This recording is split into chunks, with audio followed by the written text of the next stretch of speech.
দেখতে দেখতে শেষ হয়ে গেল এবারের বিপিএল এর আসর। বিপিএল এ সেরা ব্যাটার কারা এবং বোলিংয়ের সেরা হয়েছিলেন কারা এক নজরে দেখে নেওয়া যাক। শেষ হয়ে গেল বিপিএল এর আরেকটি আসর।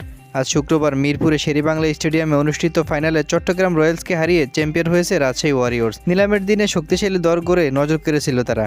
দলগত পারফরমেন্স করেই শিরোপা জিতেছে দলটি। যদিও শীর্ষ ব্যাটার বোলার হিসেবে রাজশাহীর কেউই নাম লেখাতে পারেনি। শীর্ষ ব্যাটার হয়েছেন সিলেট টাইটান্সের পারভেজ ইমন। 12 ম্যাচে তিনি করেছেন 395 রান, সর্বোচ্চ 65। তার হাফ সেঞ্চুরি ছিল 3টি। রংপুরের তাওহিদ হৃদয় 11 ম্যাচে 382 রান করে শীর্ষ ব্যাটারের তালিকায় 2 নম্বরে।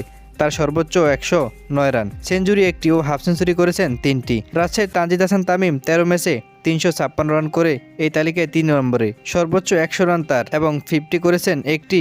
রাজশাহীর নাজমুল হোসেন শান্ত 13 ম্যাচে 355 রান করে চতুর্থ শীর্ষ ব্যাটারে আছেন। তিনি সেঞ্চুরি করেছেন। এছাড়া একটি 50 রয়েছে তার, সর্বোচ্চ 101 রান। রংপুরের ডেভিড মালান 9 ম্যাচে 300 রান করে পঞ্চম সেরা ব্যাটারের তালিকায়, সর্বোচ্চ 78 রান এবং মোট 3টি 50 রয়েছে তার। এবারে বিপিএলে সর্বোচ্চ উইকেট রেকক রানার্স আপ চট্টগ্রাম রয়্যালসের শরীফুল ইসলাম 12 ম্যাচে 26 উইকেট পেয়েছেন। সেরা বোলিং 9 রানে 5 উইকেট।